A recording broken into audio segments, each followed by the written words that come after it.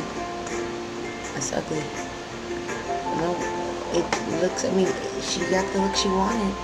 Nobody's ever gonna want to For buy my that next project, store. I'm rummaging through my junk drawer in search of 4 old doorknobs.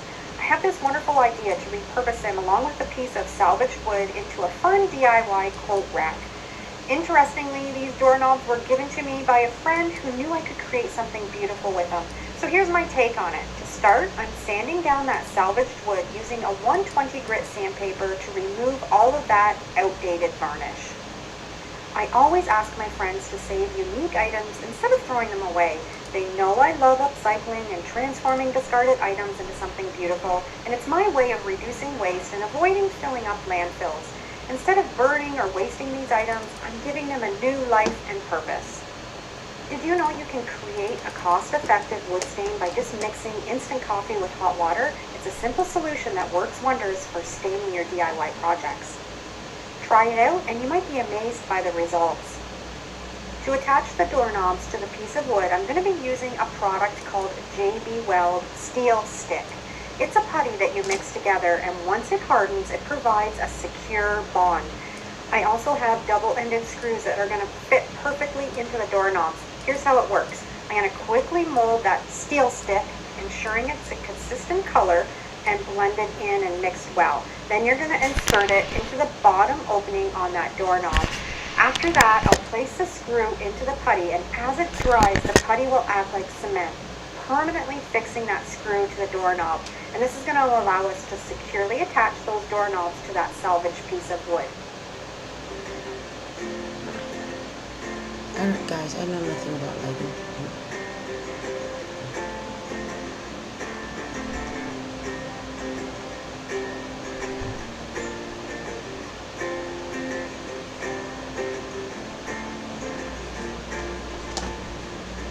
I enlisted the help of my husband because, well, let's just say Patience and I aren't best friends, especially when it comes to measurements. With his guidance, we marked the 4 spots where each doorknob was going to be placed on the wood, and then I made a small test pilot hole to ensure that it was going to screw in easy. Now, all that's left is to screw in those doorknobs and attach them securely to the wood. Before proceeding, I let these doorknobs sit overnight to make sure that they were dry fully before we screwed them in. Important to remember that everything in this project was obtained for free. The salvaged wood was discovered in a pile of discarded pieces, and the doorknobs were generously given to me by a friend. These doorknobs are truly stunning with their unique weathering and patina. I'm grateful that I can bring these materials together and transform what would otherwise have been waste into something truly beautiful. This coat rack is headed to my cabin. It's going to be a perfect addition, and it's going to complement that decor.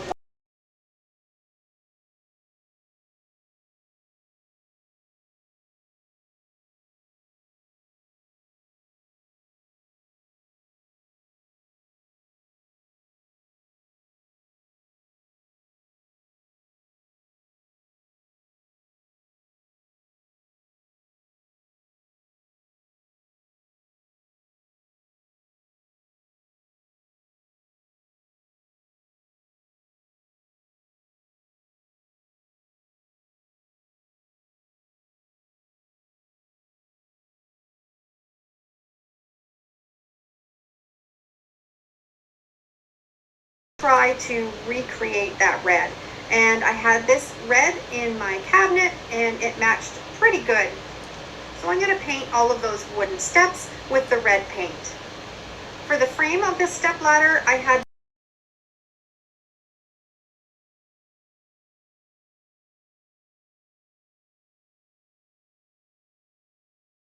completely dry, and we're going to put it all back together.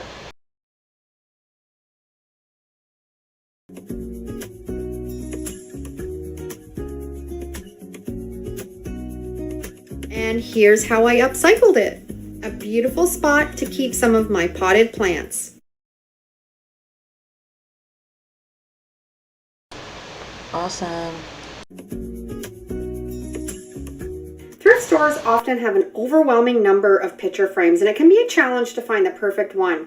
But taking the time to sort through them is worth it. Recently, I found a beautiful wooden frame that caught my eye. Although I didn't like the print in the middle, I decided to upcycle it. First, I used a scuff pad to remove any imperfections that were on the wood, giving it that rustic look. And then I printed a graphic from my Etsy store on my laser printer. I'm going to give it a vintage touch, and I think it's going to blend better with the frame with a coffee stain. I love the primitive farmhouse style, but feel free to add your own twist on any of these techniques that suits your decor. Coffee staining is a simple way to give plain paper a rustic vintage look. All you need is some instant coffee and some warm water and a sponge. Just dab the mixture all over the print, ensuring that it covers the paper evenly. And then I like to use a heat gun because it dries it really quick and we can get crafting faster. This method is perfect for creating a fast, charming, coffee-stained effect on all of your papers, and it's going to work great for this project. I'm going to attach that print with some Mod Podge. I've got my Mod Podge mat, and I'm just spreading it out over top of that print that was there before. Now, I couldn't pull it out. It had been glued down previously, so it's going to stay put. I'm not going to make a mess trying to rip it out, and I'm just going to glue right on top of it.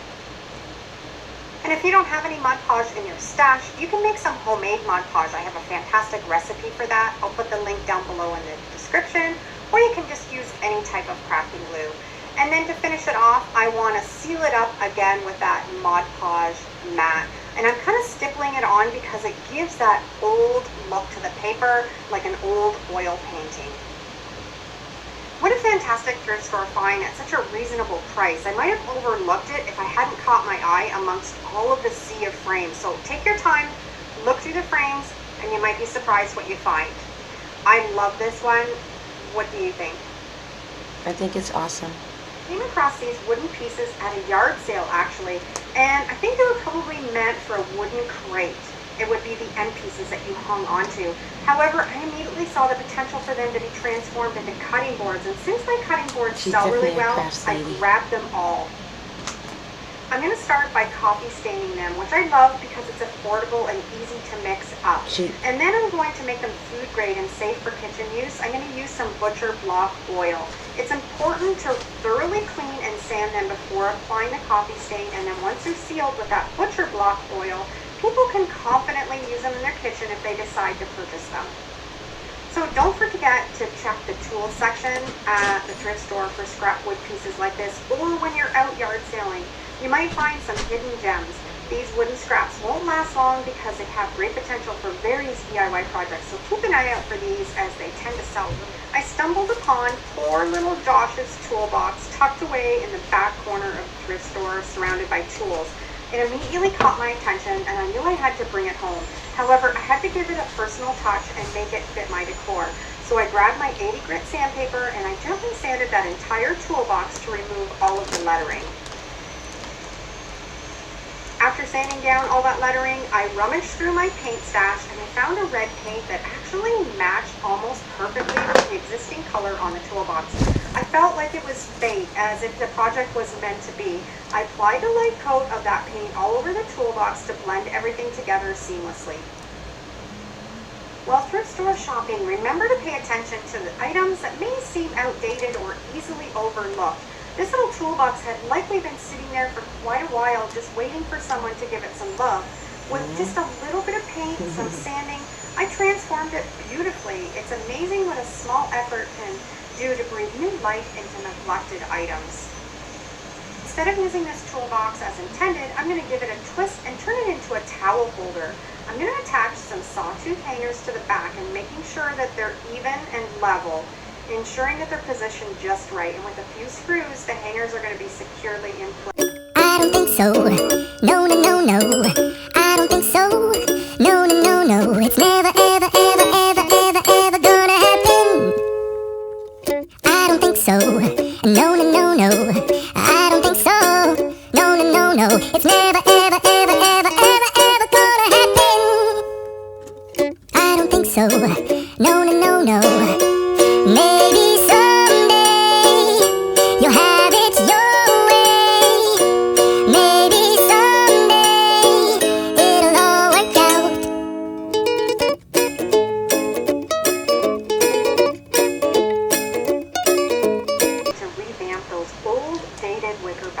that you often find in the thrift store. They're quite common, but don't always match especially today's after styles, Easter. especially with that orange or dark stain. The handles are another issue, not quite appealing. However, removing them with a simple pair of pliers or snips is really easy. Usually the handles on wicker baskets are just pushed into place and not tightly woven in, so removing them is really easy. Next, grab a large Rubbermaid tote and fill it with warm water and add some bleach. And you can just adjust this to how much you want to bleach out your wicker baskets. Submerge them into the mixture, ensuring that they stay in place by adding a rock or something heavy, and then set them aside and let them soak overnight to work their magic. Bleaching the wicker baskets lightens the color as intended. However, the effectiveness may vary depending on the basket's material. This square basket, it responded really well. Well, this other red one, it's a really strong color to remove. So it's a little bit of trial and error, but certainly worth a try. Now that the basket no longer has a dated appearance, I can fill it up with some of my other DIY projects, and I think it looks absolutely fabulous. Use up a whole bunch of scrap stuff that I've had in my shed forever. An old drawer, a teapot with a missing lid, and a door handle. I'm going to take the handle off the drawer that was there already, and I'm going to paint the drawer with some of my crackle paint using the Elmer's glue. I'm going to spread that glue all over that drawer, and then we're going to paint some chalk paint on top of it, and as it dries, you're going to see some wonderful cracks show up all throughout the paint. Once it's completely dried, I had some stain, and I'm going to put the stain over top of the crackle paint. It's just going to age it and give it more of a vintage look. I'm replacing the knob that was on there with this knob so we have a place to hang the drawer when it's all finished. I'm going to tape off the inside of that teapot. I've taken it outside and I'm spraying it with this lovely spray paint. Now the teapot's completely dry, I'm going to take that tape out from the inside and we're going to attach it to the top of that drawer. I'm using this old door pull and I'm going to screw it into the top of the drawer, attaching the teapot. I found this plaque at the dollar store and it's had a piece of paper decoupaged on it. I'm going to rip off that decoupage and get it cleaned down right to the wood, and we're going to turn it into a sign. And to make the sign, we're going to use the Mod Podge reverse graphic transfer method. I designed these graphics, printed it off on my LaserJet printer, made sure to reverse the text. I've painted that little plaque with a couple coats of my homemade chalk paint. I sanded it, distressed it, and then put the graphics on. And now it's been 24 hours. I dampened the paper, rubbed it off, and it's all set. I wanted to age that teapot a little bit, so I took some 80 grit sandpaper and just went around the edges so it looked a little bit more old and vintage. Had this piece of chain that I'm going to loop onto the top. This spindle that was cut in half is going to go on the bottom. Hang tight with me, this is super cute. This is what I turned it into. A fun little birdhouse. The teapot acts as a little house for the birds to go in. Home tweet home. The little spindle they can perch on.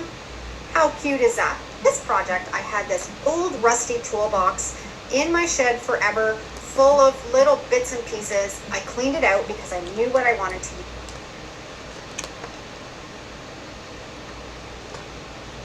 Graphic transfer method. I designed these graphics, printed it off on my LaserJet printer, made sure to reverse the text. I've painted that little plaque with a couple coats of my homemade chalk paint. I sanded it, distressed it, and then put the graphics on. And now it's been 24 hours. I dampened the paper, rubbed it off, and it's all set. I wanted to age that teapot a little bit, so I took some 80 grit sandpaper and just went around the edges so it looked a little bit more old and vintage. Had this piece of chain that I'm going to loop onto the top.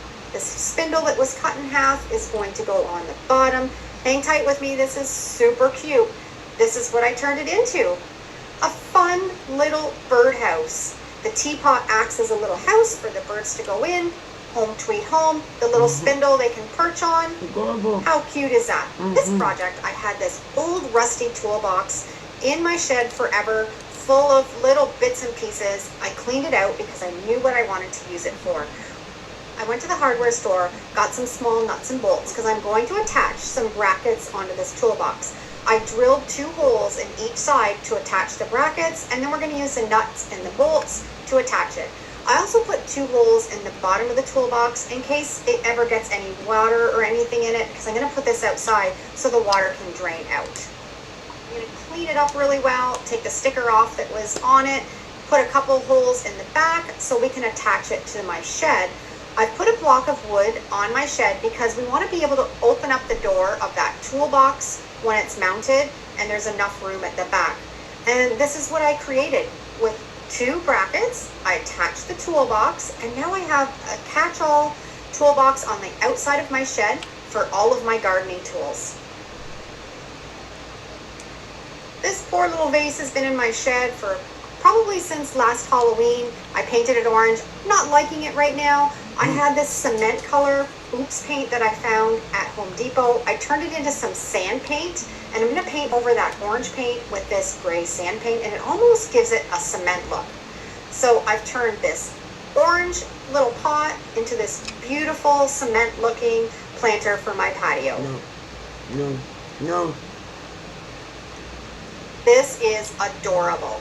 It was a little bit rusty, so I cleaned it all off, gave it a little bit of a sand, and now I'm painting it with my homemade chalk paint. Once it's completely dry, we're going to put some graphics on with the Mod Podge reverse graphic transfer method. I love this graphic, Farm Life, and I think it's really fitting for this shovel. I'm going to cut it in half because there's that little bit of the dip in the shovel, and I want the graphics to be able to form around it. Applied the Mod Podge, put it where I wanted it, let it sit for 24 hours, and then we're going to rub off the paper. Now, a little tip when you're doing projects like this, if you don't want the rust to leach through again, you can always use a spray primer first and then the chalk paint on top of it. I didn't use the primer because I'm okay if the rust does leach through. I sealed it up really well with some engine enamel because it's going to be out in the elements, and I think this is perfect to put out in the garden at the farm. You can just stick the end of the shovel into a bucket full of flowers, and it's adorable. For this next project, all I used was an old colander that I found at the thrift store, a piece of a spindle, and a wooden ring. I'm going to drill 4 holes in the colander evenly across the top of it, and then we're going to use some twine and measure it out to the length that we need to where we want to hang it. Once it's all measured out, we're going to attach it to that wooden ring and tie it to the colander.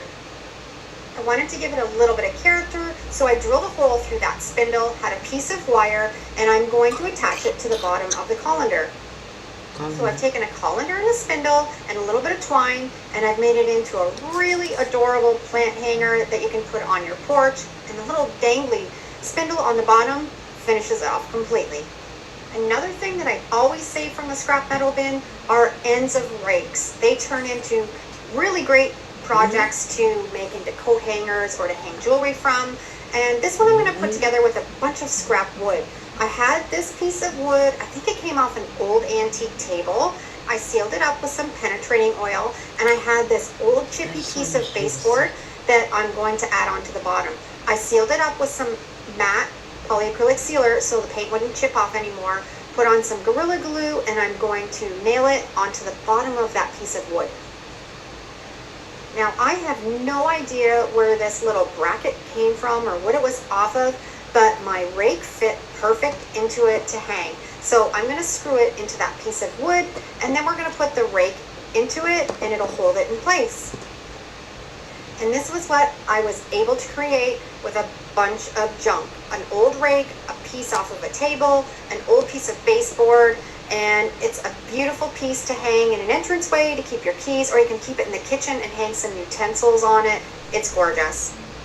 Let's make a sign for the garden with a scrap piece of pine. I want to make it look old and vintage, so I'm taking a hammer, really dinging it all around the edges and anywhere where it would have naturally aged. Then I'm taking some stain, and I'm going to stain that board completely.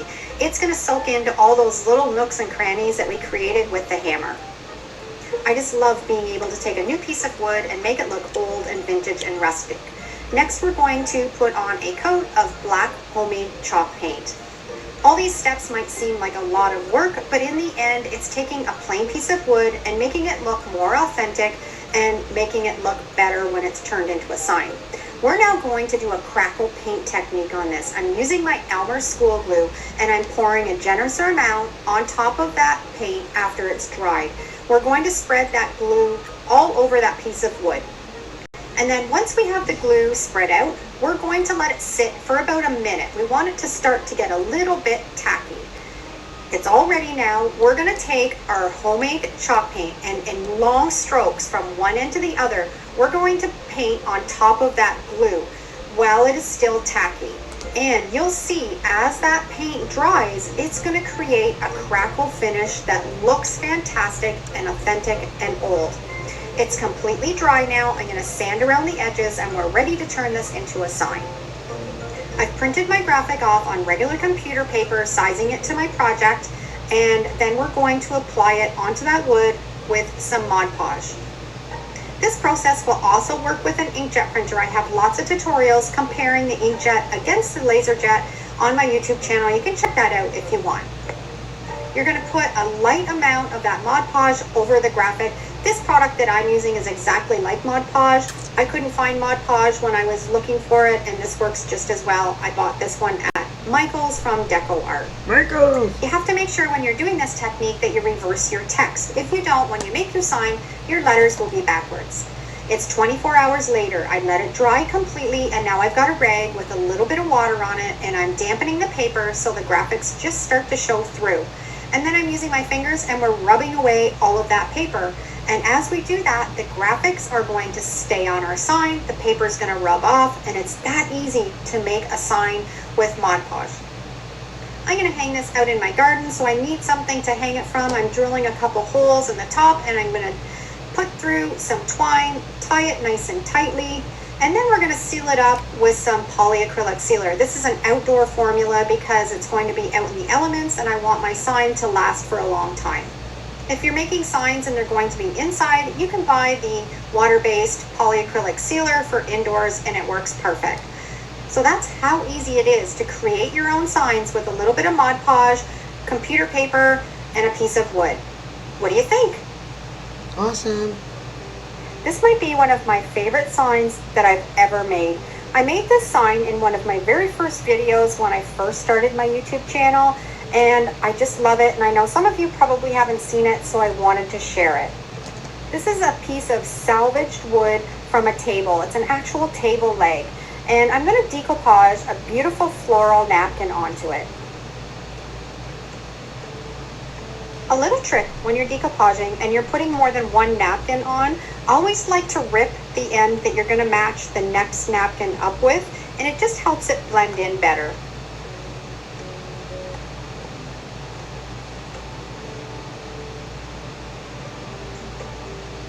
When I do projects like this, it always makes me feel better for not getting rid of all those bits and pieces that I saved.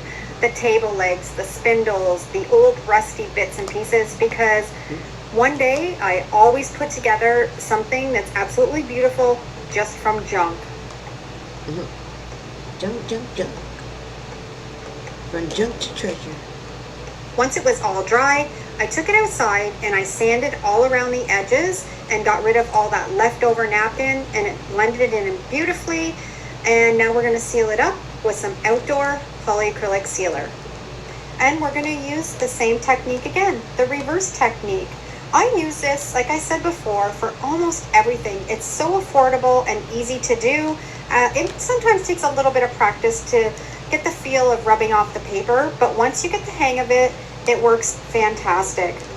You don't have the cost of the vinyl if you're using a Cricut, and with a stencil, you're limited to what signs you can make unless you buy all kinds of stencils.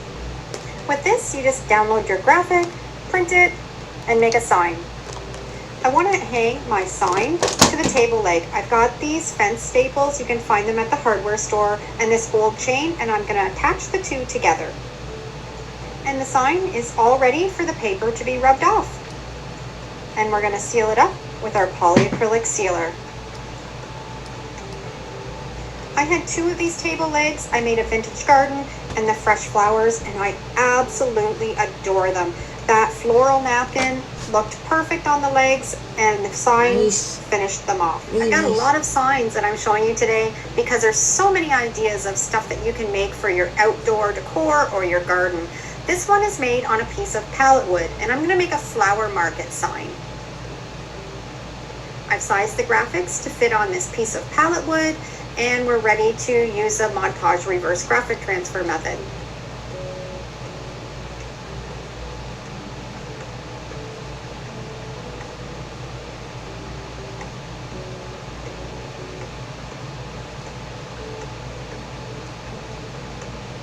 A free piece of palette wood made beautiful. This is a fun one. I did this one recently with palette wood and cling wrap.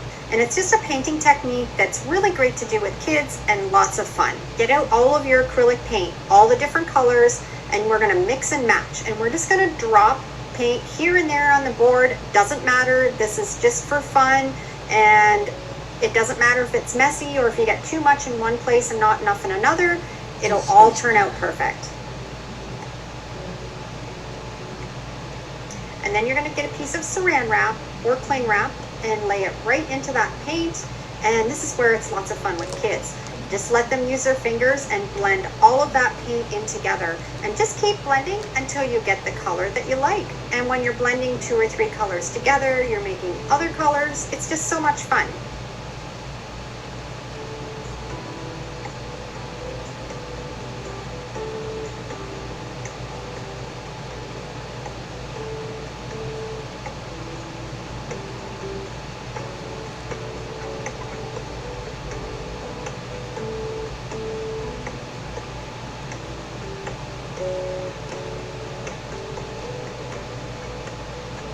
And these are beach and pool themed. I'm doing a beach sign, and I'm doing a hello summer sign. Love the way that they turned out.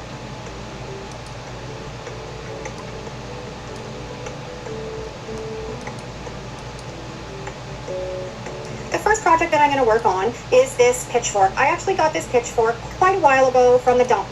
Dug it out, brought it home, and I painted it back then with some chalk paint, and it started to weather a little bit. So I'm going to refresh it with some of my homemade chalk paint, and I'm going to put a really pretty graphic on it.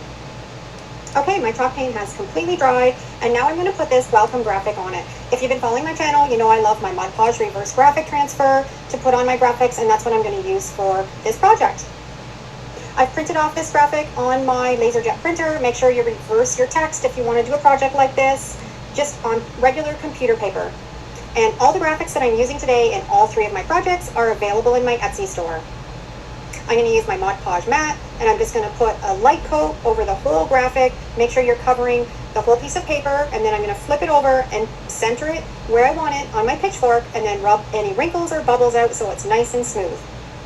I have quite a few tutorials on my channel that go really into depth into this method. If you want to learn how to do it, I'll put a link down below in the description, so you can go back and you can watch those, and I'll show you a more thorough step-by-step tutorial.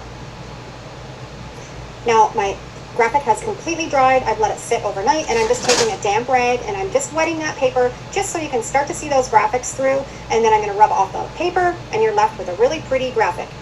Almost done with this I've roll. sealed it up with some outdoor polyacrylic sealer, and look how cute this is. These look so cute, propped up on your porch, some flowers around them for a farmhouse feel. Old milk can that I have had on my porch for quite a while. The paint has faded on it, so I'm going to refresh it. I'm going to put on a coat of my homemade black chalk paint over the entire milk can. And I'm going to put a customized graphic on this of our last name and the year that we were established. I'm going to make my graphic the size of a piece of paper. So I'm putting this on just as a guide so I can tape off the area that I want to paint with some white chalk paint. And if you want to do a project like this, make sure you use some good painter's tape so the paint doesn't bleed through when you paint it on. So now that I have all the tape on, I'm going to peel that piece of paper away, and I have a perfect square the same size as a piece of paper. And I'm just going to take my white chalk paint, and I'm going to paint in between that square, and it'll probably take 2 or 3 coats to get it covered really well. If you're interested in me doing one of these custom graphics for you with your last name and a year on them, I do have it listed in my Etsy store, so you can head over there and check it out, and I can custom make you one. Now this is completely dried, and I'm just going to peel away that painter's tape, and I'm left with a perfect square. And this is a graphic that I'm going to use on my milk can, and I think it's the perfect graphic at a front door.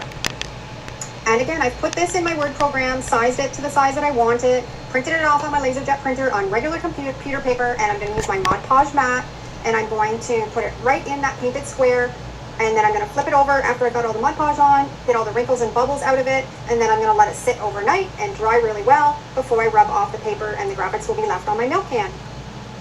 Okay, everything is completely dried. I'm taking a rag, just dampening it so you can start to see the graphics through. Done. And then rubbing off all of that paper. Done.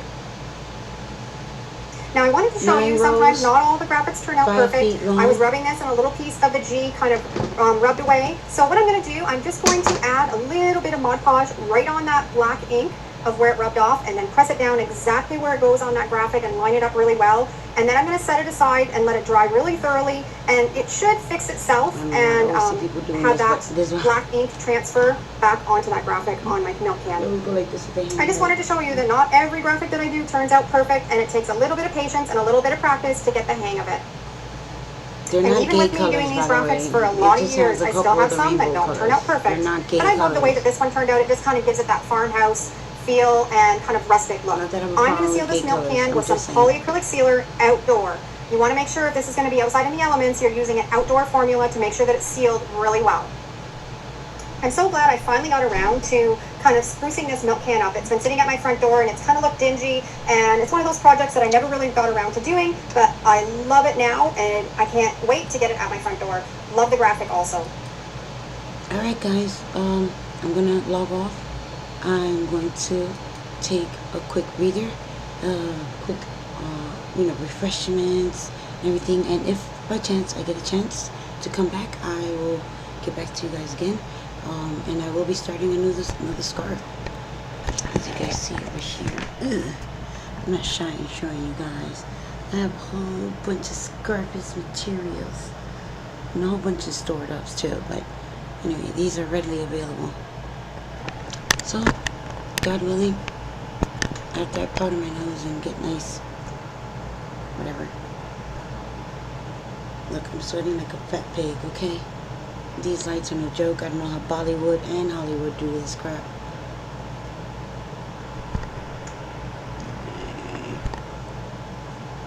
And I've always had a big head. And yes, I am approaching 50 years old. And yes, I am older. I don't care if they say I'm old. Oh, she's so old. Who cares? Anyway,